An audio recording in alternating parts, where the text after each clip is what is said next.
Hey guys, welcome back. So today we're going to be finishing up the bridge on the standard gauge layout, finishing up some main electrical wiring, and then we're going to be ready to do our next phase on the next video, which is going to be the actual track coming off the bridge section in the upper level. So today we're going to show you the final bridge setup and what we came up with. So let's jump into it.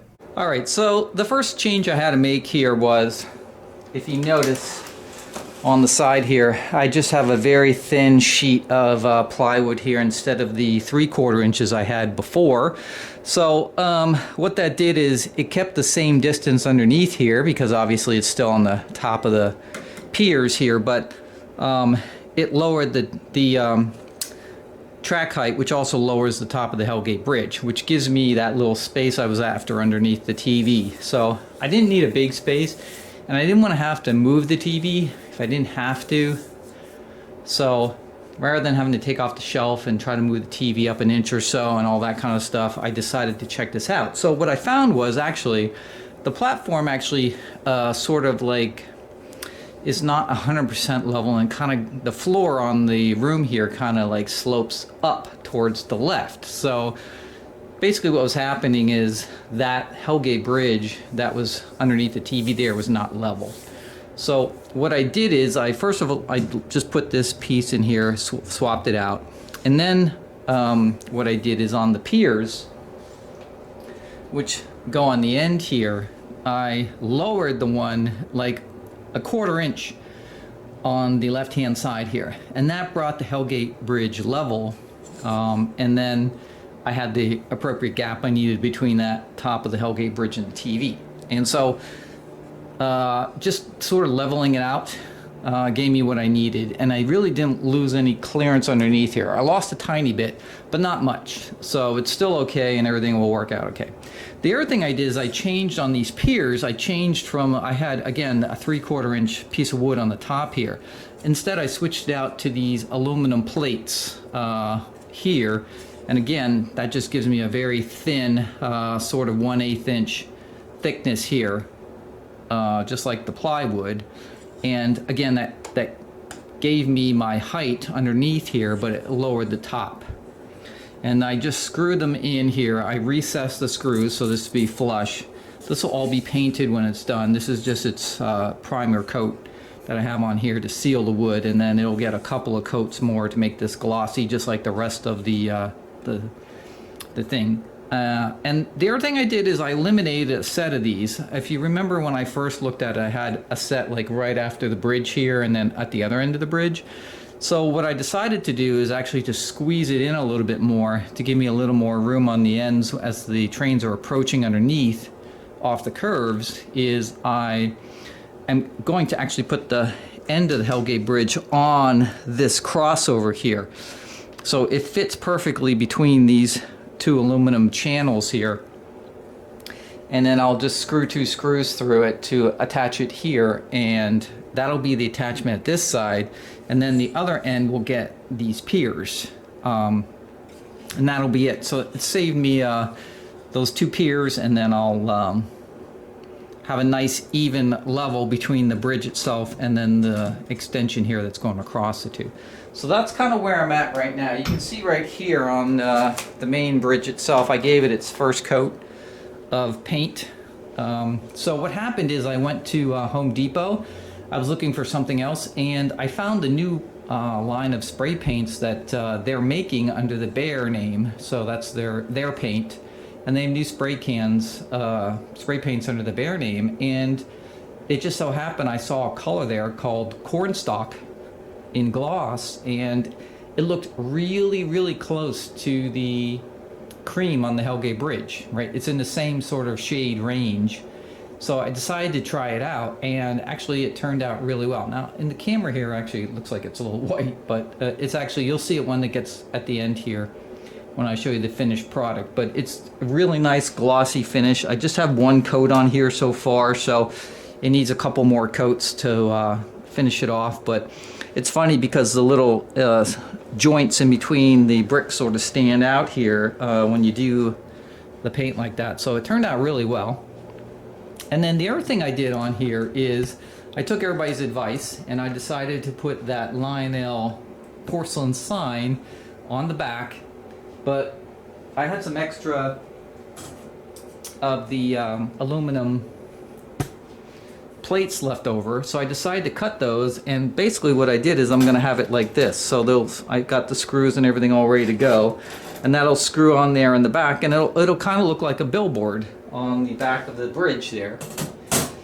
And then I can point some lights up to it or whatever, but all I did was I drilled some holes through this metal plate, this aluminum plate here, right?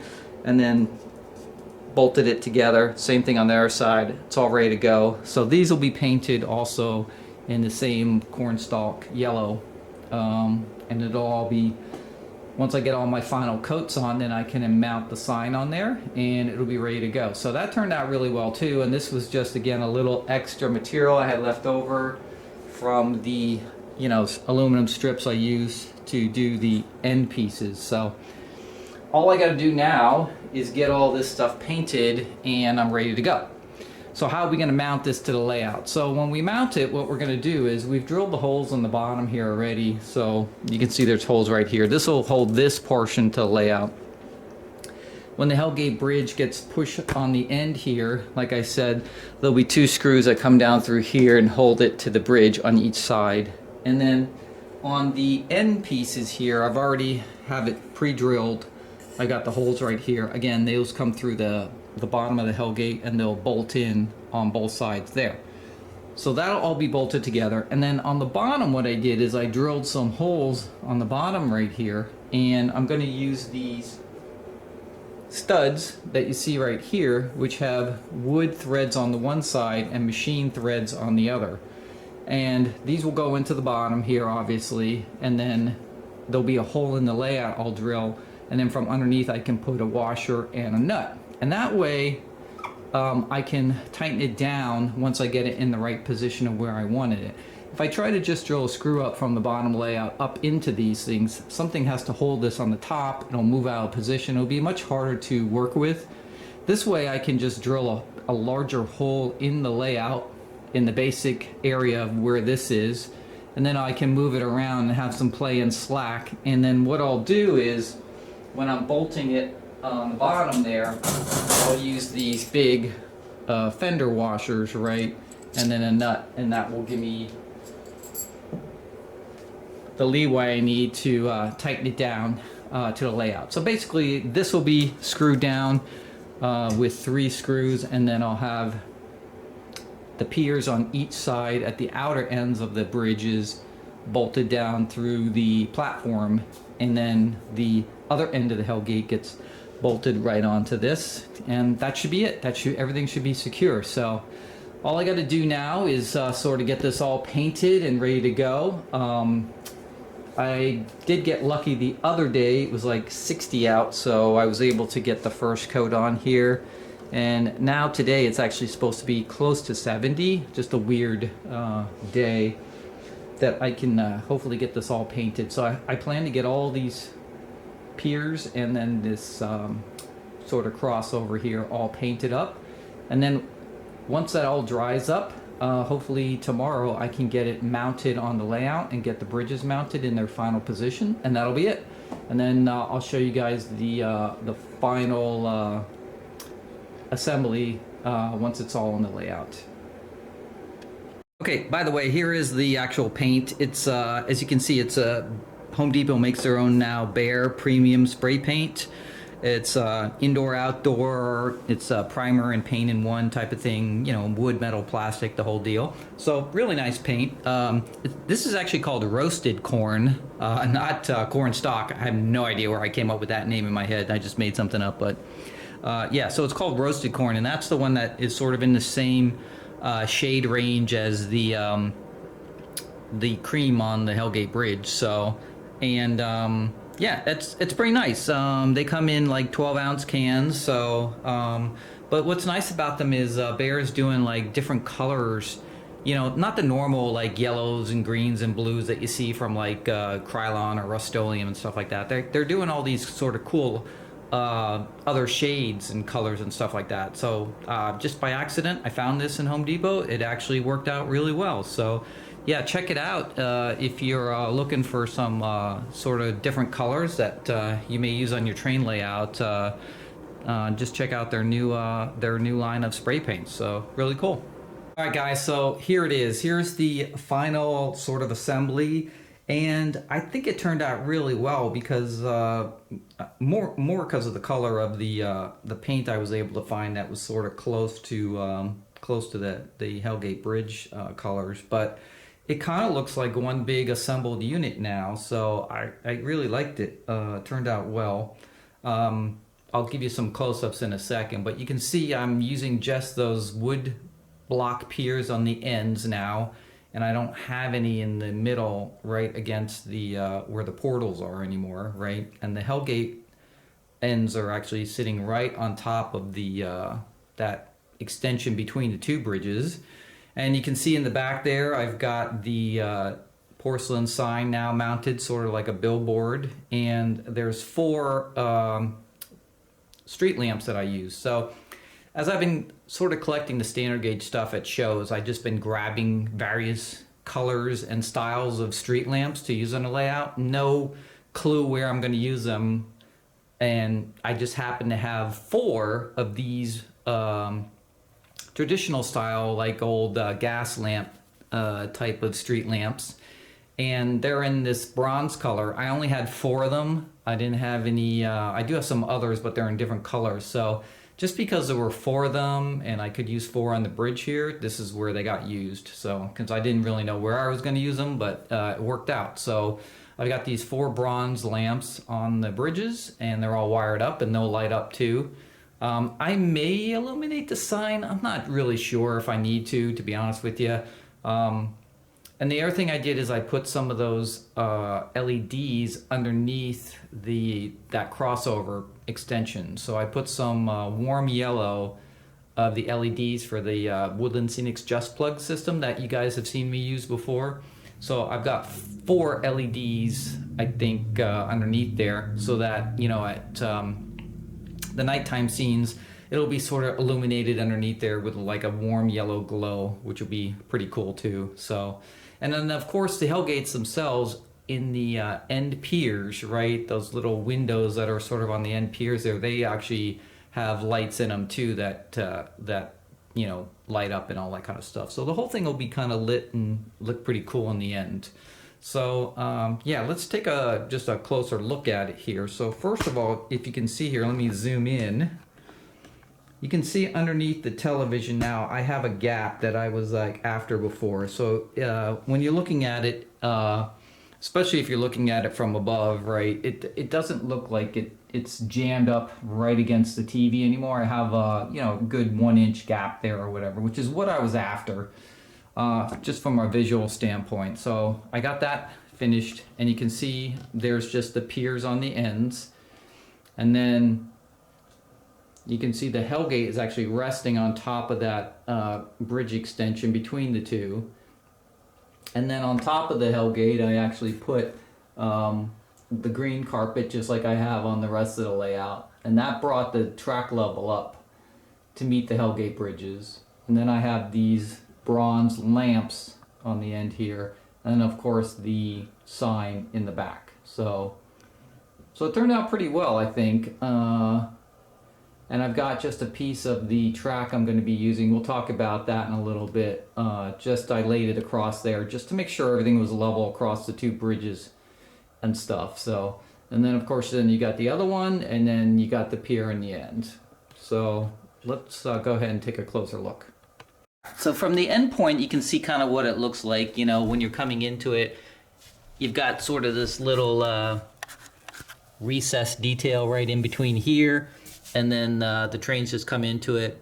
I made sure everything cleared, and we've got enough straight coming into it from off the curve so that nothing will bang into anything, so we're good there. I also left this little lip on the end here so that I wasn't sure if I'm going to need it or not, but just in case, I actually left this extended out just in case I need to mount something there for, you know, as the track comes off there. So that was one thing I just put in there just in case, because you never know what it's going to turn out to be like, right? And then of course you got the bridge itself, and then you can see the end of the Hellgate actually sits on top of the extension here that goes between the two. I've got the 4 street lamps again, and then of course my sign. The sign in the back really turned out well. I love the way the two sort of supports come up on the sides, and it really does look like a sort of a billboard. So that worked out really well. And this is one of my favorite porcelain signs. I just love the style of it. You know, really early turn of the century type of style with the font and the way it's all laid out on there. So really nice. And then of course I'm coming across and I've got another one here. So, and this, by the way, is 33 inches for these 3 portals all the way across here. But I pulled the bridge in by putting these piers on top here, so I saved like 3 inches on each side. So that's 6 inches I pulled it in, which gives me more space on the end here as I'm coming off these curves and then onto the straights, to make sure that the trains are going straight into the underpass and not coming in off a curve, which then would bang into stuff. So, and then in here you can't really see it probably. I don't know if I can get underneath here, but I do have some LEDs then mounted underneath here.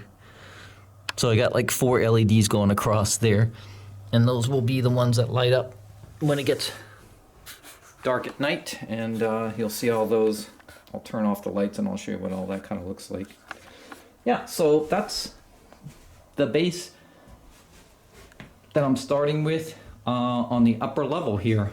And again, this all just happened sort of on the fly. I wasn't really sure what I was going to do, but you know, I just happened to be, like I told you before, in Just Trains, saw the portals, and I thought, hey, that might work. Then I went to Lowe's, I happened to see the aluminum channels and strips, and I'm like, hey, I might be able to use these. And you know, then I went to Home Depot, I was there for something else, and I found the paint. And so, you know, you just never know like what's gonna happen. I'm always in the sort of model building mode in my mind, where I'm just always, when I'm out at different places, I'm always just looking for things that possibly I could use. So that's what I kind of ended up with. So let me turn out the lights and we'll light it all up, and you can see kind of what it looks like.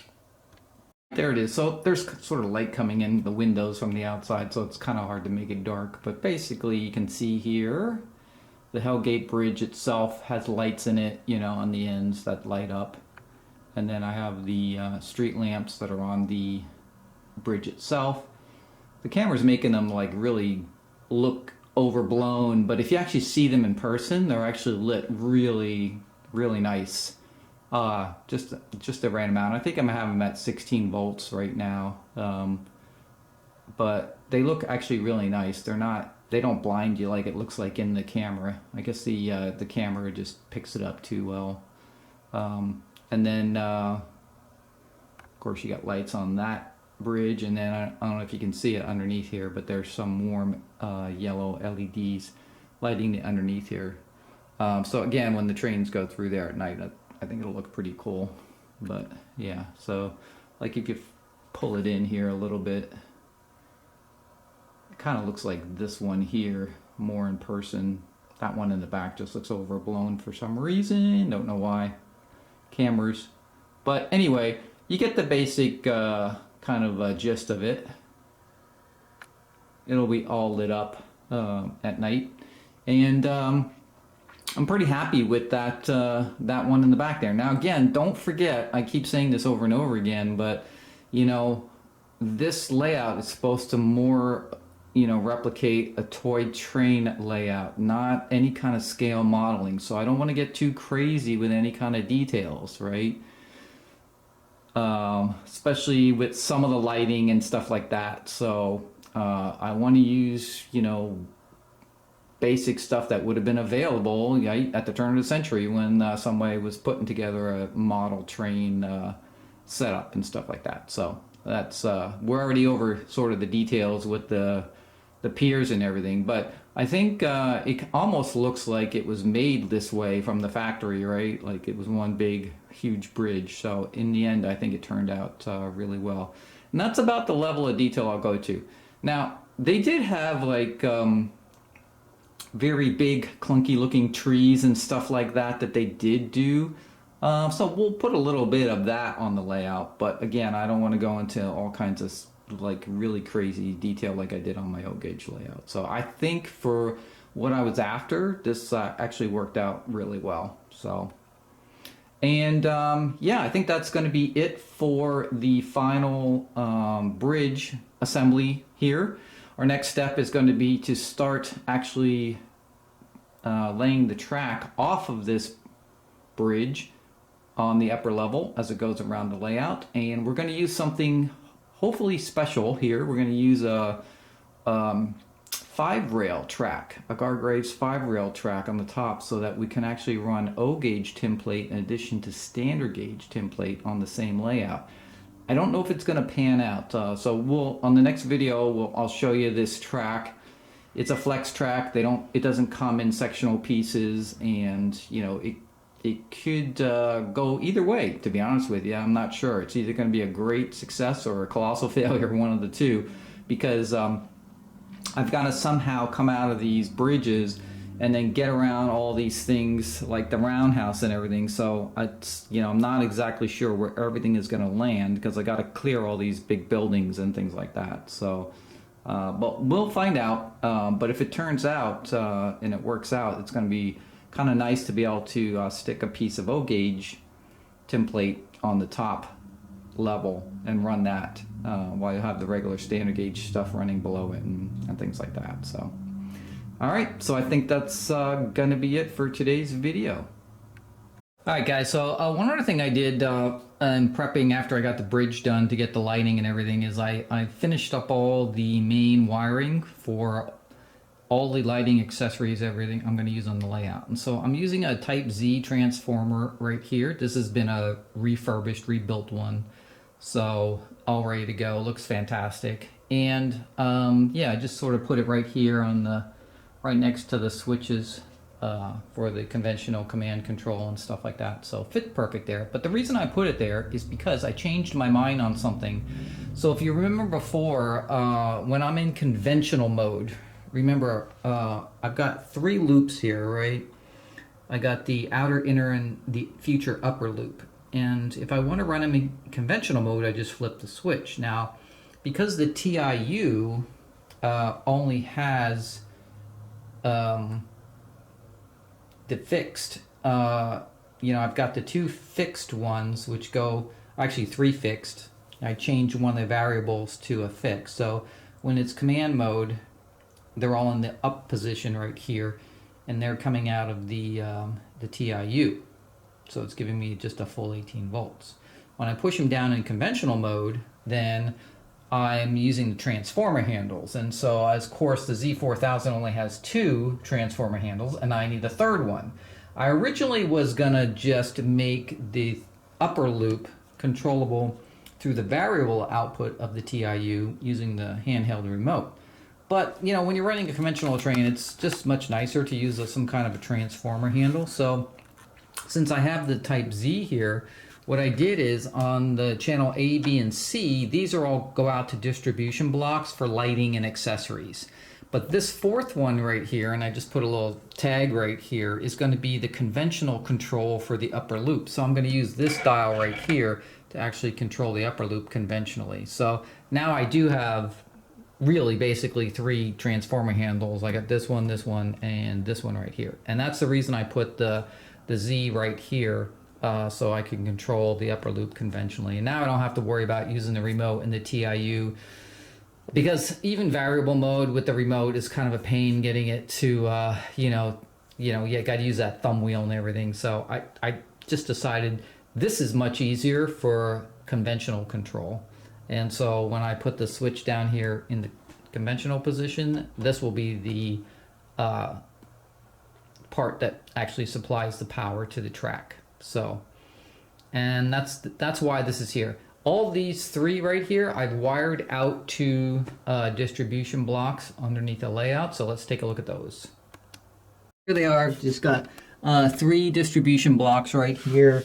They're all labeled. As you can see on the side here, they're just labeled like accessory ZA, ZB, ZC, right? And then the wires will just go to there. You can see I have the bridge lights on the first distribution block here, and I've got the roundhouse lights. So everything's tagged. So now it'll be really easy anytime I want to add lights or anything to the layout as I start putting stuff on the actual platform. And I'll just tag them to one of these three.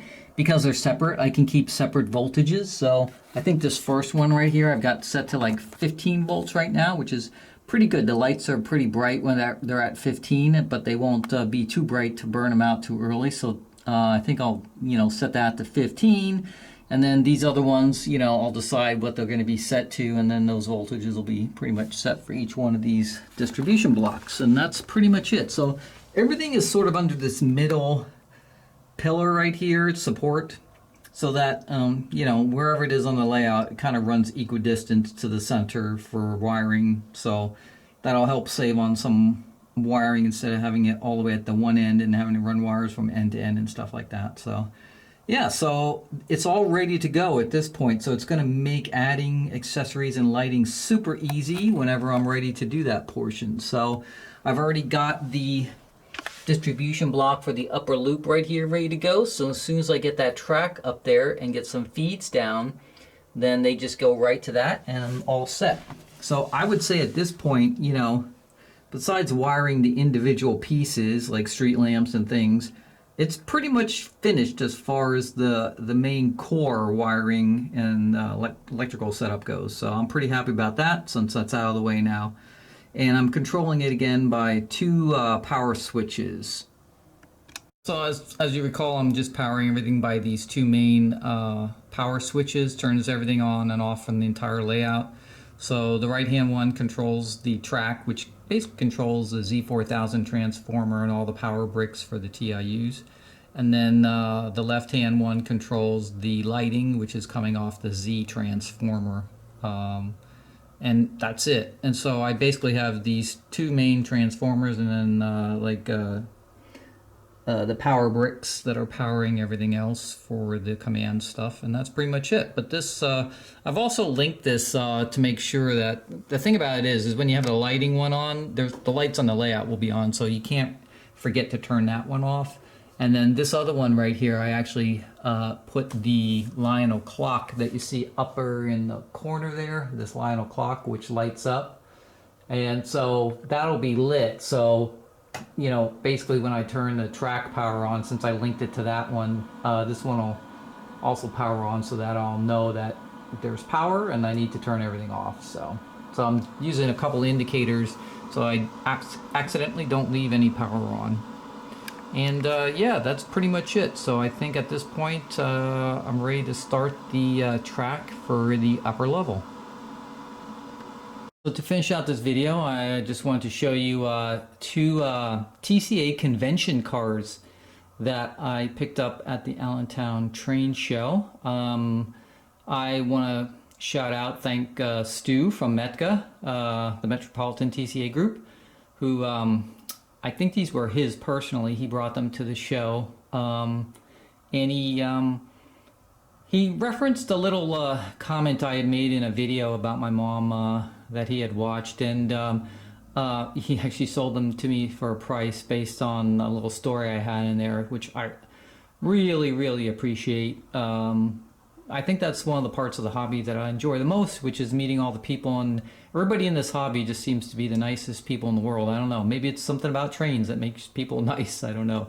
But I really appreciate it, and it's something I'll always remember every time I look at and run these cars. But yeah, these were two number 214 boxcars, so these are the large boxcars that the New England TCA did, Providence, Rhode Island group, and they ran these Railway Express Agency boxcars right here. You can see if I zoom in a little bit here, the graphics on these things are just fantastic. Great New York, New Haven, and Hartford graphics there on the right. It's a double door boxcar. It's got the Railway Express Agency logo. This one's in the Tuscan color. They both have brass details, so brass hand rails and ladders and brake wheels. This one's in the green. It's the exact same one, just a different numbered car, but it's in the more like the dark green color, the normal color you're probably mostly used to for the REA cars. And yeah, these actually came in paired sets or individually. So they only made 49 of the 2-car sets, which is what this one is, because these were all taped together, unopened, in a pair. So I'm assuming this is a 2-car set. And then they also sold them individually. So individually, they only sold 5 of the Tuscan individually, and then 49 in the 2-car set. So, 54 total. And then in the green, same 49 2-car set. And then they had 17 more that they sold individually in the green. So that would have been like 66 total. So, yeah, both these are, if you think about it, 66 total on the total planet, right? That's pretty rare. So these were brand new, sealed, unopened. I guess Stu had bought them and never opened them. And these are absolutely beautiful cars. So I was the first to actually open them. These are 2018 convention cars. So, and as I said, I'll always remember that gesture, and I really appreciate it. So thanks to Stu from Metka for bringing those to the show for me and letting me have them at a fantastic price. So, alright guys, well that's going to be it for today's video. I hope you enjoyed our construction of our bridge section right here. And as always, please put your comments down below. Any comments on this video, hit the like button if you liked it, and make sure you subscribe if you haven't, because you never know what's coming up next. So as always, thanks for watching, and I will see you guys next time. Peace, guys.